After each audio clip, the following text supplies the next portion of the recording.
ఈ రోజు మనం చెప్పుకునే కథ పేరు మంత్రి పదవి. పూర్వం మగధ రాజ్యాన్ని విజయసేనుడనే రాజు పరిపాలిస్తూ ఉండేవాడు. మంత్రి సుబుద్ధి విజయసేనుడికి మంచి సలహాలనిస్తూ ఆ రాజ్యాన్ని రామరాజ్యంలాగా చేశాడు. హఠాత్తుగా ఒకనాడు మంత్రి సుబుద్ధి మరణించాడు.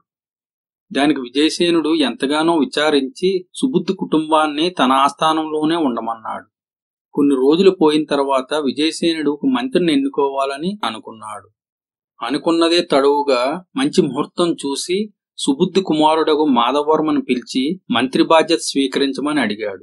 కాని మాధవవర్మ దానికి ఒప్పుకొనక, మహారాజా, నా శక్తి సామర్థ్యాలు మీరు పరీక్షించకుండా నన్ను మంత్రి పదవిలో నియమిస్తే ప్రజలు నానా రకాలుగా మిమ్మల్ని చులకన చేసి మాట్లాడుకోవచ్చు. అది నాకిష్టం లేదు. అందుకే మిమ్మల్ని ఒక పని చేయమని మనవి చేసుకుంటున్నాను. మన రాజ్యంలో ఉన్న విజ్ఞానవంతులందరికీ ఒక పరీక్ష పెట్టండి. దానిలో నేను కూడా పాల్గొంటాను. అప్పుడు ఎవరు కృతార్థులవుతారో వారిని మంత్రి పదవిలో నియమించండి అని చెప్పాడు. దానికి మహారాజు మాధవవర్మను ఎంతగానో మెచ్చుకుని ఎంతో సంతోషించి అతని సలహా ప్రకారం రాజ్యంలో ఉన్న విజ్ఞానవంతులందరికీ ఒక పరీక్ష పెట్టాడు. అయితే అందులో మాధవవర్మతో పాటు మరో నలుగురు మాత్రమే కృతార్థులయ్యారు. విజయసేనుడు వారికి మళ్లీ ఒక పరీక్ష పెట్టాడు. అందులో మాధవవర్మ, విజయవర్మలు మాత్రమే కృతార్థులయ్యారు. వారిలో ఎవరు తెలివైన వారా అని పరీక్షించటానికి రాజు వేరే పరీక్ష పెట్టాడు వాళ్ళకి.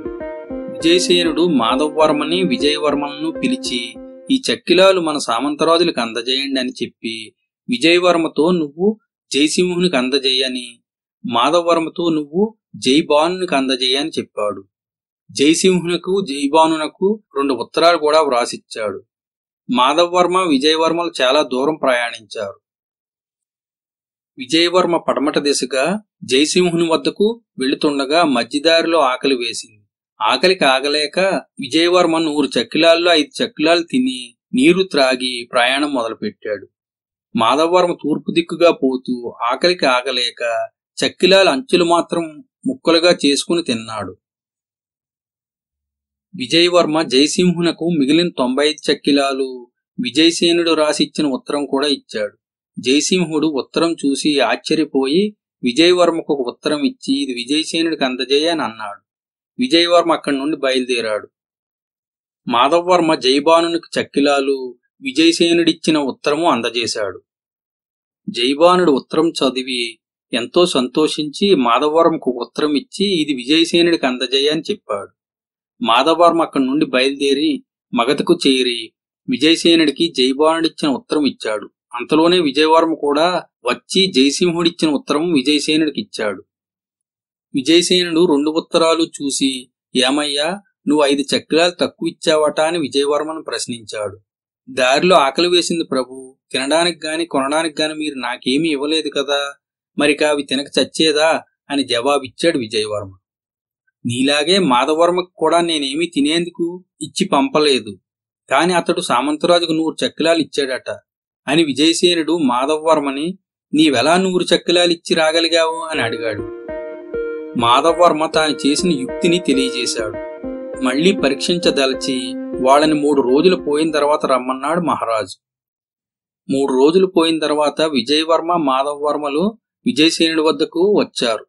విజయసేనుడు వాళ్ళకి బూడిదగల పాత్రలు ఇచ్చి మీరు మళ్ళా ఈ పాత్రలను జయసింహుడికి, జైబానులకు అందజేయండి అని చెప్పి విజయవర్మని జైబానుడి వద్దకు, మాధవవర్మని జయసింహుడి వద్దకు పంపించాడు.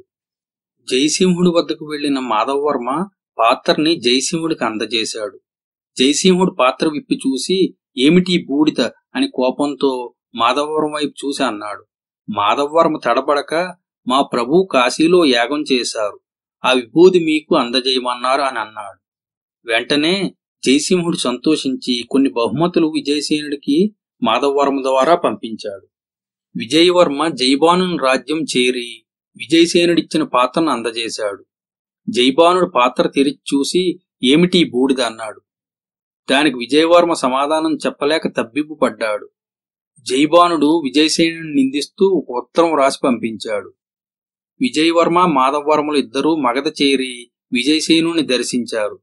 విజయసేనుడు మాధవవర్మ తెచ్చిన కానుకల సంగతి తెలుసుకుని ఎంతో సంతోషించాడు. మాధవవర్మని మంత్రిగా విజయసేనుడు ఎన్నుకొన్నాడు.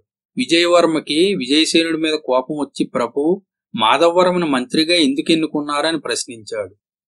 దానికి జవాబుగా విజయసేనుడు ఈ విధంగా చెప్పాడు. మాధవవర్మకిచ్చిన 100 చక్కిలాలు జైబానునికి అందజేసినట్లు జైబానుడు ఉత్తరం రాసి ఇచ్చాడు.